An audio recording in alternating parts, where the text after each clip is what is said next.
Episode 73 Rahab. Welcome to the history of the Bible. In the last episode, we talked all about Joshua assuming the role of leadership over the Israelites. This would be approved by the Lord as well as the people themselves.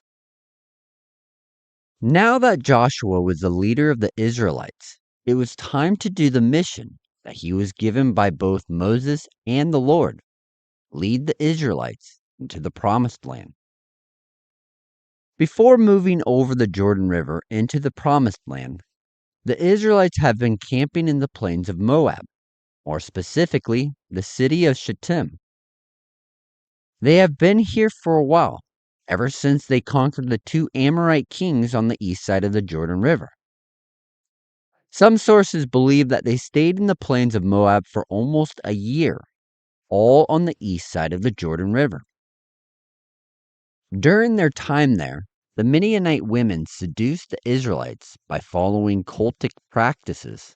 They battled against the Midianites, wrote the law and the commandments down, then the death of Moses, mourning Moses' death, and then the assumption of leadership by Joshua.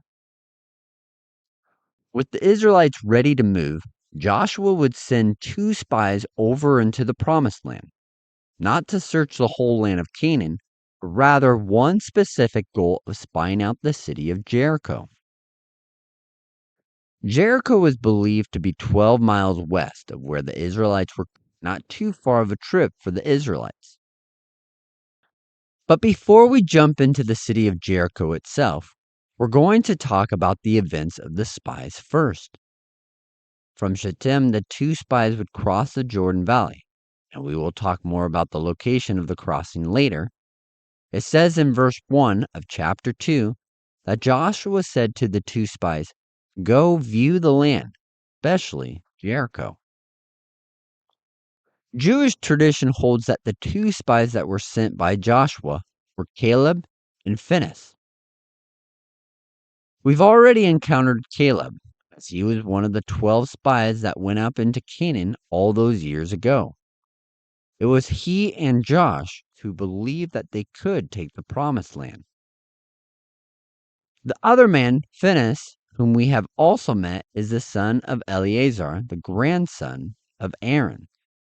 This was the man who drove a spear into the son of an Israelite chieftain and the daughter of a Midianite chieftain, killing them both while they were engaged in sexual cult practices.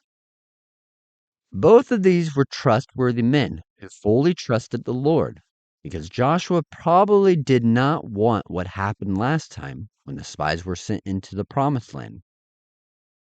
So Caleb and Phinehas did go to the land, especially Jericho.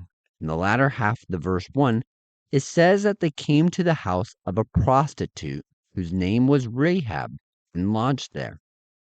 Now, when we hear that these 2 men came to the house of a prostitute and stayed there, we can only imagine that the only way to blend in best and not be noticed is by staying at the whorehouse. Isn't that what most travelers would do? On the road for long periods, and when they got to the city, they just wanted a warm meal, a warm bed, and good company for the night. But if we were to go off the Jewish tradition that these 2 spies were Caleb and Phinehas, they would both be men of high character. Otherwise, Joshua wouldn't have sent them into the Promised Land to spy it out. This would then bring up the question, who is Rahab? Yes, the Bible does say that she is a prostitute, but was she? When Rahab first heard about the Israelites leaving Egypt and journeying through the Promised Land, she did her best to stay up to date with everything that was happening with the Israelites. So when the 2 spies came to her front door, she knew exactly who they were because she had been following for the last 40 years. Now, whether or not she had been following them since she was 10 isn't known. That's only based on Jewish tradition. But it does say in Joshua 2, verse 10, that Rahab was aware of all the things that the Lord did for the Israelites: the drying up the Red Sea, the coming out of Egypt, the battles that they fought destroying the two powerful Amorite kings east of the Jordan Valley. She also recognized that the Lord had given the land to the Israelites and that fear had fallen on all the people in the land. There is one other thing that we should address before we move on to how Rahab assisted the two spies. In Joshua 2, verse 1, it says that the two spies came to Jericho and they came into the house of a prostitute whose name was Rahab and lodged there. Simply reading the passage, the two spies went to Jericho and to blend in, they went to the house of a prostitute.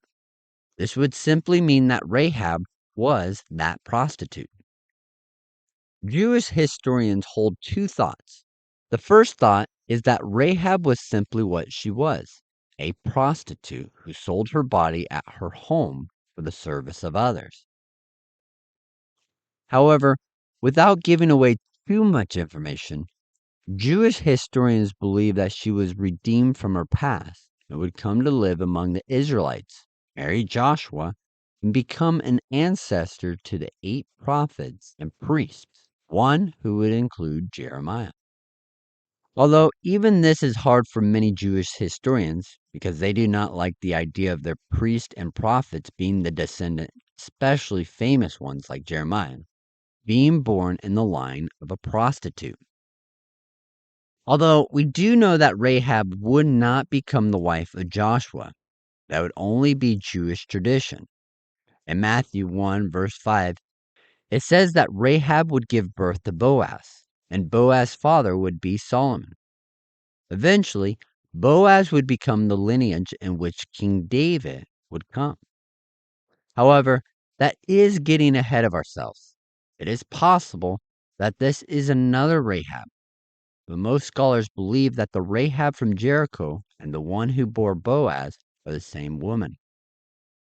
Which brings up the question, who is the Solomon guy that she marries? This is another man who is believed who may have been one of the spies that were sent into Jericho to spy it out. Unfortunately, we don't know who the spies were. The second tradition is that Rahab was not a prostitute at all. Yes, even though it does say she was a prostitute in Joshua 2, verse 1, the reason that some believe that she was not a prostitute is because of the words that were used to describe her. But if she wasn't a prostitute, what could she have been? Historians believe that she was an innkeeper. Again, they believe it was a mistranslation of the one word that could mean prostitute or innkeeper. The word for innkeeper is based on the Aramaic word used to describe Rahab. In the Hebrew translation, Rahab was a zona, which means prostitute. But in the Aramaic rendering of the word, it means pandiketa. However, even in the passages that are written in Aramaic, they still have the word zona next to them. This means that Rahab is described in the passages written in Aramaic. It says that she is a zona and a pandiketa. This would imply that because both of the words are used together to describe Rahab, it would show the connection between the inns and prostitute, meaning that Rahab could have been both a prostitute and the innkeeper of the place that she ran prostitution out of. But this would explain why, if they were the spies sent into the land, Caleb and Phinehas would go to the prostitute's house. She was running the inn in which travelers were able to stay, and if they chose to do so, travelers could pay a little extra money for company for the night. Now, there are other thoughts out there, begging the question, why did they go to Rahab's house? Did they just stumble upon her inn? Rahab would hear the stories and secrets of many men who came to her place. Yes, it was an inn, but that doesn't mean that just men from outside the city came to her place. Even the king of Jericho knew who Rahab was, as we'll find out later in Joshua. This means that Rahab had many connections within the city, from the lowliest to higher ranking and powerful men in society. With those men came stories and secrets that Rahab would know. This is the perfect place for the two spies to make a visit for information and to not draw attention to themselves. Again, how did the spies know to come to Rahab's house? It could have been that the Lord led them there because she would give them the information that they were looking for, which is totally possible. Others have made the suggestion that the spies already knew about Rahab before they went into the city. Rahab's reputation was so great in all the land that they knew to go directly to her for information about Jericho. This is what some Jewish historians believe. Rahab was so good at what she did and so beautiful in figure that she was known in all of the lands, especially those in higher ranks of society. Either way, the Israelites get to the house of Rahab. She takes them in and hides them on the roof of her house, underneath the flax that was set up there to dry. When the king of Jericho found out that the two men had come to the city to spy it out, he sent guards directly to her house and to ask for the men. Again, this shows that the king himself was familiar with Rahab and familiar with foreigners coming to her house, possibly due to her reputation in the land. When the guards came to Rahab's house, they asked for her to bring out the men that were staying at the house, because they were the spies from the Israelites. Now, this brings up another thought. If it was a house of prostitution, and the guards were talking to Rahab, asking for the men to be brought out, it could be thought that they were sleeping with other prostitutes while the guards told Rahab to bring them out. Just a thought, though. Rahab would tell the guards that yes, the men did come, but she didn't know where they were and that they left before it got dark, before the gates were closed. Often, in ancient times, the city gates were closed in the evening time, and then in the morning, they were reopened up. So Rahab is telling the guards that the two men left the city before the gates were closed and got stuck in the city for the night. Although she says that she doesn't know where they went, she says that if they pursue them quickly, the king's guards could overtake them. Surprisingly, this is exactly what the guards did. They left the city and pursued the men as far as the fords. The fords would be one of the few points along the Jordan River that could actually be crossed.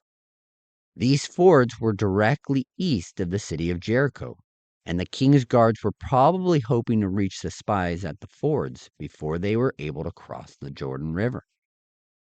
However, the spies did not go out of the city walls. They were still hiding on the roof of Rahab's house under the flax.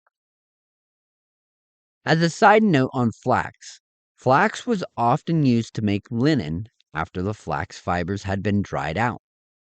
That's great and all, but because she was using flax, that tells us about the land around Jericho and what time of the year it was. The soil that is needed to grow flax is one that is richer with plenty of water supplied to it. Often, this would be lowlands, and because Jericho sat in a valley, this would be the exact growing conditions needed for the plant. The harvesting of the flax itself was often done from the spring equinox around the month of March until the month of April. So the spies were in the land around the time of spring. As mentioned, the spies were hidden on top of the roof of Rahab's house, and she explains to the spies why she has kept them safe. In Joshua 2 verses 9 through 11, she states her purpose. Rahab would go on to explain that because of the fear of the Israelites had fallen on the people of the land, They heard about the signs and wonders in the coming out of Egypt, and they knew what the Israelites had done to the two Amorite kings on the east side of the Jordan River. Because of this fear, Rahab wanted to take action rather than wait for death to come. Now, this is not an expression of her belief in the Israelites' God. Rather, all that Rahab is simply doing is recognizing that the Israelites' deity was stronger and was willing to fight for his people. All of the nations and the surrounding people groups had their own individual gods and goddesses. And often, when two groups went to war, it was thought that it was really a battle to see who had the more powerful deity. The Hittites, Assyrians, and the Babylonians all speak of divine warriors who fought and terrified their enemies. So when Rahab keeps the spies safe, not only is she betraying her people, but she is also betraying her gods in hopes of the Israelites' God being more powerful than Jericho's God. But again, she more than likely has no idea what the Mosaic law is or who the Israelites' God is. In verse 12 through 13 of chapter 2, Rahab makes a covenant with the spies, stating that because she has protected them while they were in the city, she asked that she and her father's household be protected in the coming battle.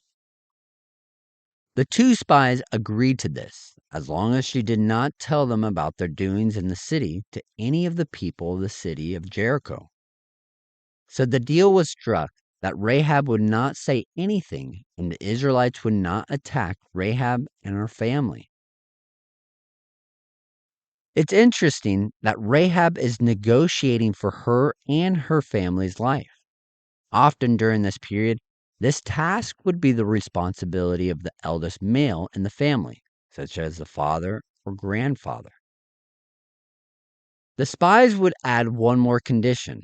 Because there were no pictures that would be given out to the Israelite army to not kill Rahab and her family, they told her that when the battle happens, they all needed to be inside Rahab's house. And if any of them went into the streets during the battle, it was their fault if they got killed.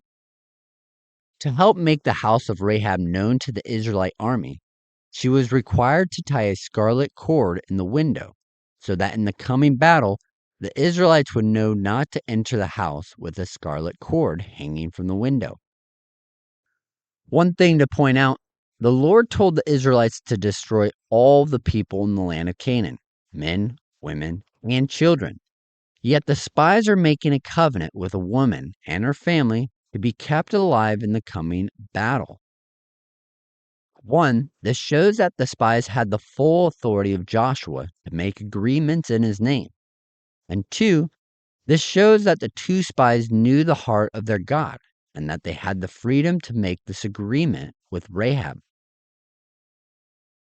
Multiple times in the book of Exodus, Leviticus, and Deuteronomy, it talks about the foreigners living among the Israelites, that if they accept the practices of Israel, they were to be treated and loved as if they were native Israelites. So if anyone within the land of Canaan wanted to give up their ways and practices of life and join and follow the Israelites, then they could do so and live. They would not be killed for wanting to come into the fold of the Israelites. The Lord did leave an opening for people within the land of Canaan to come to know him and live. At this point, the spies were instructed by Rahab to go into the hills so that the king's men would not encounter them.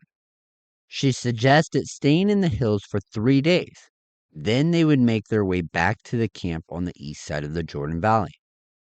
Because the king's men would have thought that the spies would head east to cross the Jordan River and get back to their camp, Rahab actually sends them west into the hill country. Some scholars believe that the measure of time, which was 3 days, that the spies were to hide was just a general period of time that lasted more than 1 or 2 days. That it wasn't supposed to be the instructions to stay exactly 3 days in the hill country. However, in other late Bronze Age documents, that were during the same time as the Israelites came into the land of Canaan. These documents have been found in the Hittite Empire, where the king instructed his commander to pursue the enemy for 3 days. So it could have been that the normal time to pursue an enemy was 3 days in ancient times. After that, the chase was given up.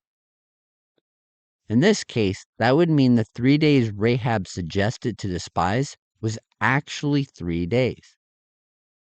After these instructions were given to the spies, Rahab would lower the spies through the window of her house because her house was built into the city walls. We will go more into the house of Rahab and the walls that surrounded Jericho when we talk about the city itself. However, for the next episode, we will be looking at the Israelites crossing the Jordan River into the Promised Land, the moment that they had been waiting for so many years. So join us next time in episode 74, the Jordan River Crossing. Until next time, remember that you are loved, special, and worthwhile. Thanks for listening to the History of the Bible. Let's get the word out by liking, rating, and following the show. This episode was produced by Nikao Productions. To check out other shows, search for Nikao Productions wherever you listen to podcasts.